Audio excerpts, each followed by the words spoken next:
বর্ষার মাঝামাঝি সময়ে আবারও বাড়ছে বন্যার শঙ্কা। উজানের ঢল আর নদ নদীর পানি বৃদ্ধির কারণে দেশের উত্তরাঞ্চলের অন্তত ৫টি জেলা নতুন করে বন্যার ঝুঁকিতে পড়তে পারে বলে সতর্ক করেছে বন্যা পূর্বাভাস ও সতর্কীকরণ কেন্দ্র। শুধু তাই নয়, আরও কয়েকটি নদীর অববাহিকার নিম্নাঞ্চলেও পানি বিপদসীমার কাছাকাছি পৌঁছানোর আশঙ্কা রয়েছে। তবে ঠিক কোন কোন জেলা সবচেয়ে বেশি ঝুঁকিতে রয়েছে, এ বিষয়ে বিস্তারিত জানাচ্ছেন এসআই রাজ। বর্ষা মৌসুমের মাঝপথেই আবারও বাড়ছে বন্যার আশঙ্কা।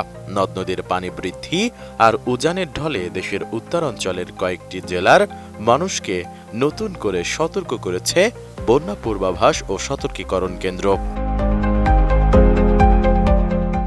সংস্থাটির রোববারের সর্বশেষ পূর্বাভাস বলছে, আগামী ৭২ ঘন্টার মধ্যে তিস্তা ও দুধকুমার নদীর পানি আরও বাড়তে পারে। এর প্রভাবে লালমনিরহাট, নীলফামারী, রংপুর, কুড়িগ্রাম ও গাইবান্ধা এই ৫ জেলায় বন্যা পরিস্থিতির সৃষ্টি হওয়ার আশঙ্কা রয়েছে।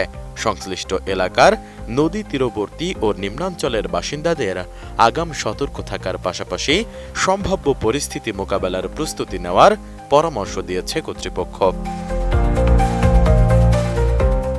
এদিকে দেশের সার্বিক নদী পরিস্থিতি বিশ্লেষণ করে দেখা গেছে, বর্তমানে সিলেটের ফেঞ্চুগঞ্জ পয়েন্টে কুশিয়ারা নদীর পানি বিপদসীমার ওপরে প্রবাহিত হচ্ছে। ফলে ওই এলাকার পরিস্থিতি নিবিড়ভাবে পর্যবেক্ষণ করা হচ্ছে।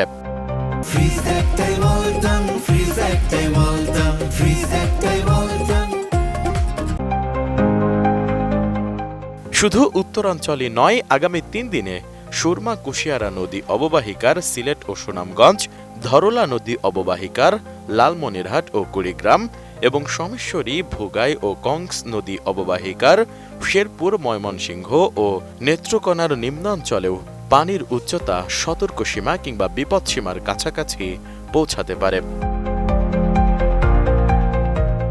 বিশেষজ্ঞদের আশঙ্কা, নদীর পানি আরও বৃদ্ধি পেলে নিম্নাঞ্চলের কৃষি জমি, রাস্তাঘাট, মাছের ঘের এবং অনেক বসতবাড়ি প্লাবিত হতে পারে। এতে কৃষি উৎপাদন, যোগাযোগ ব্যবস্থা এবং সাধারণ মানুষের দৈনন্দিন জীবনযাত্রায় বিঘ্ন ঘটার আশঙ্কাও বাড়ছে। বন্যা পূর্বাভাস ও সতর্কীকরণ কেন্দ্র জানিয়েছে, উজানের ঢল এবং দেশের আবহাওয়ার পরিবর্তনের উপর নির্ভর করে নদ নদীর পানি প্রবাহের আরও পরিবর্তন আসতে পারে। তাই পরিস্থিতি দ্রুত বদলে যাওয়ার সম্ভাবনাও রয়েছে।